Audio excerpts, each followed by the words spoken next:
Now look, I think Behavior is doing a great job overall, and me and Behavior go way back. I mean, Behavior even showed up to my daughter's wedding, so trust me, I think they mean well. But in this video, I want to overall sum up some of the many questionable changes and the strange ways they've actually been balancing things, specifically with nerfs and over nerfing.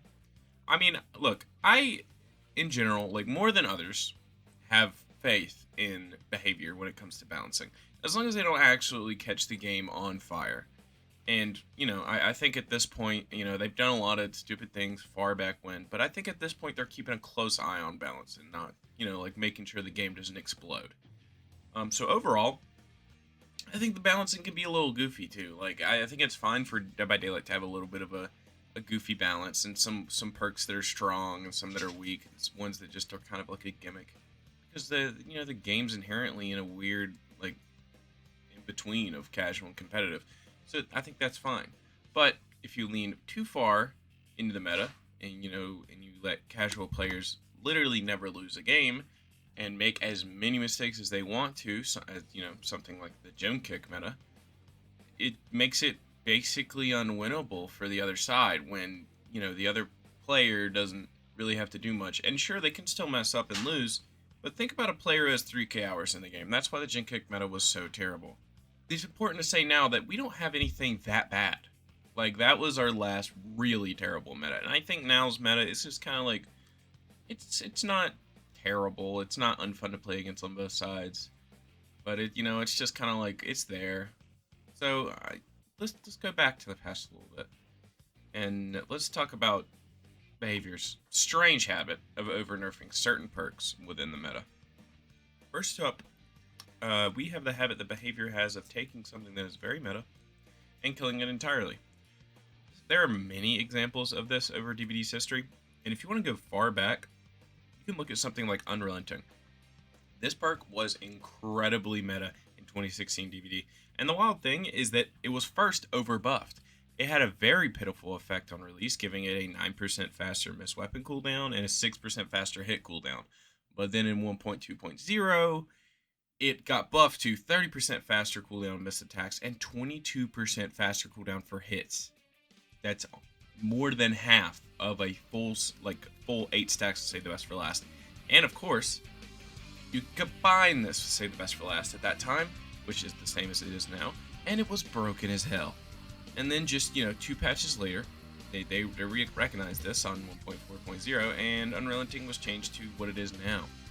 And now it's just kind of useless. So, at the same time, I mean, like, no one's complaining about it. Like, sure, Unrelenting is kind of useless now, but, like, nobody wants it to be anything near what it was before. However, a perk that people are complaining about, and 2 perks, is Decisive Strike and Dead Hard. Dead Hard has come a long way into what it is now. What's strange about this is that this complete shift was actually pretty sudden. Dead Hard remained the same exact way for 5 years with very minor changes. Then, suddenly, Behavior had a dev stream and showed off the goofy dab that survivors would be able to pull off. And I have to say, as someone who was there at that time, for that dev stream live, survivors were in shambles. What? No, I know that sounds bad. However, it actually wasn't that bad. While it was definitely a downgrade from the original Dead Hard, it was still very strong in its own respects. Then they decided, wait, this perk that we wanted to be more niche isn't niche? So they forced it to be, with the nerf of making it only be able to use 2 times per game after you get unhooked. So, the perk use-wise stayed the same, so it's still good, but, you can only use it 2 times, regardless of if you miss or hit it. So it's just kind of like, it's in this weird spot where it's like, people are running it with Made for this because it's basically not having an exhaustion perk, and it's just used as like a last-ditch effort. But the thing with current Dead Hard is people understand that the nerfs are pretty mean, but everyone is collectively scared to have it buffed, so it can stay as like a pretty niche anti-tunnel perk, because buffing Dead Hard at this point is kind of scary for both Behavior and the community as a whole. But we're talking about anti-tunnel perks. Our other one, DS. DS, also known as Decisive Strike, was one of the best anti-tunnel perks that have ever existed in DBD. I know I talked old DBD, but I'm not going to talk about the dribbling strategy with the first iteration of DS. If you don't know what I'm talking about, basically, killers were balling. It was a sight to behold. Killers were absolutely balling on the court. It was wild. You guys should have played back then. But DS, the old DS, not old DS, forced many people to assume that the survivor had it when they tunneled. And look, I'll be the first to say that any perk that makes you assume the person has it without any clear indication, like clear sign that it's there, is bad design. But I think DS is actually an exception to that. I think getting punished for tunneling, either by, waiting out the timer or eating the stun, is a pretty fair thing overall. I mean, you are tunneling in the first place, and this is, something that you have to expect, right? There's anti-tunnel perks for a reason. Now you might be wondering, isn't DS the same today? Yes, it is the same. One very stark difference. And I'm not talking about the, it not working in in-game, because, that's fine. It's actually perfect. Good. Anti-tunnel perks should not work in in-game. Killers got to do whatever they want to get a kill. Okay. I am talking about the reduction from a 5-second stun to a 3-second stun. Now, this might not seem like a big a deal. Like, this is like, okay, 2 seconds. Who cares? But it also takes time for the survivor to escape the slowdown of getting off the killer's shoulder. What this means is it's effectively a 2-second stun. And if you're within spitting distance of a pallet, then yeah, there you go. You can actually waste some time, maybe get down still like, 30, 40 seconds later. But, you can still waste some time. Otherwise, if you need distance, you're not going to get it. And if the killer has a power that can close the distance instantly, then you stand absolutely no chance. This nerf is something that I really don't think anyone asked for. Like, I think DS was, like, fine how it was. Like, I don't think anyone was really complaining. And I think that DS was a lot more interesting of an anti-tunnel perk than Off the Record.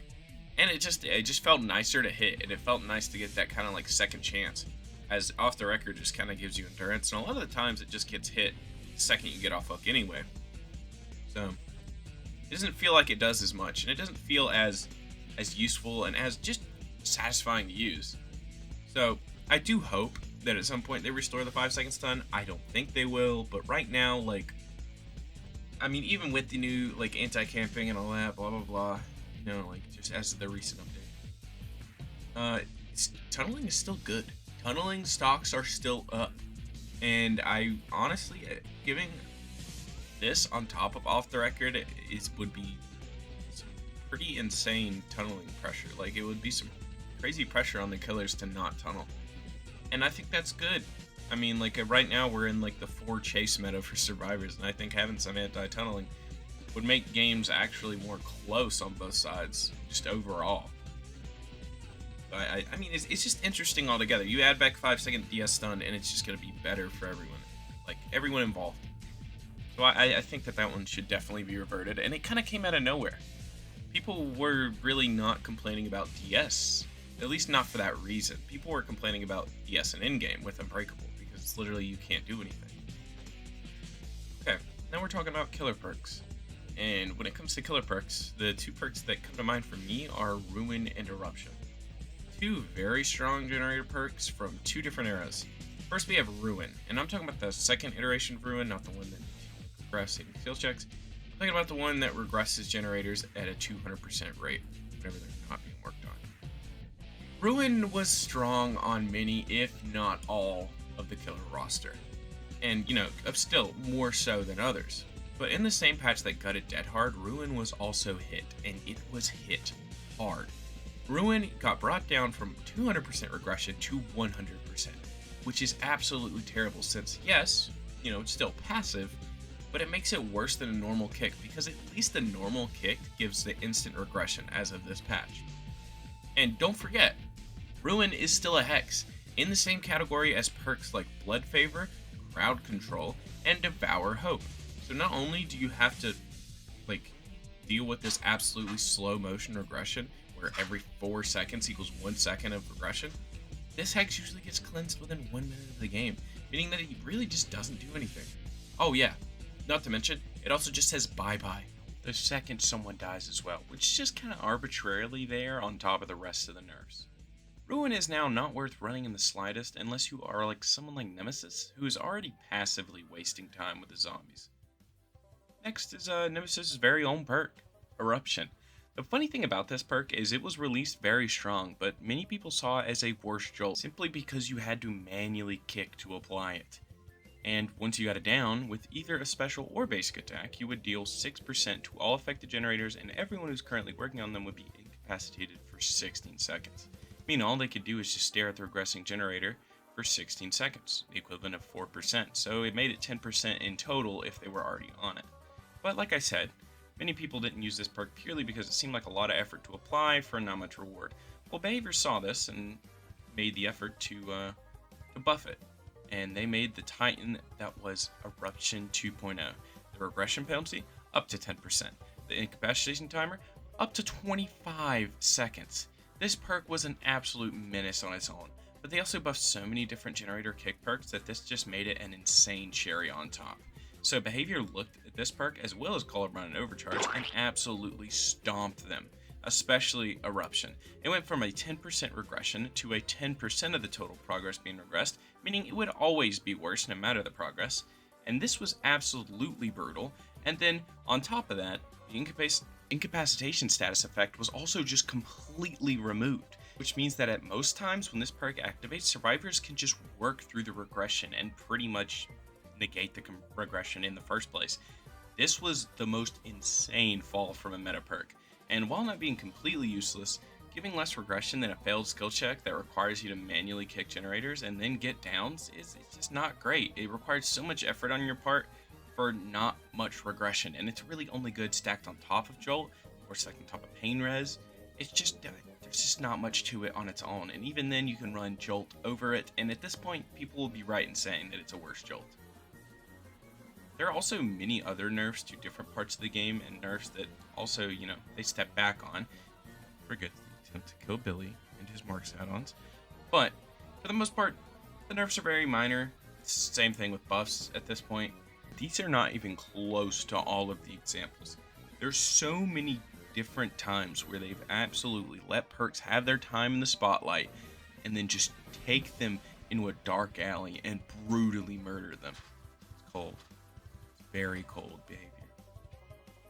Now, let's hope we don't get any other metas that are absolutely brutal in the future. Of course, nothing like the Gen Kick meta. Or more overnerfs that make perks completely useless, but unfortunately, that one might be unavoidable. Blight, however, will avoid all nerfs. Also, can't wait for the Halloween event. It looks super hype. See you on the next one.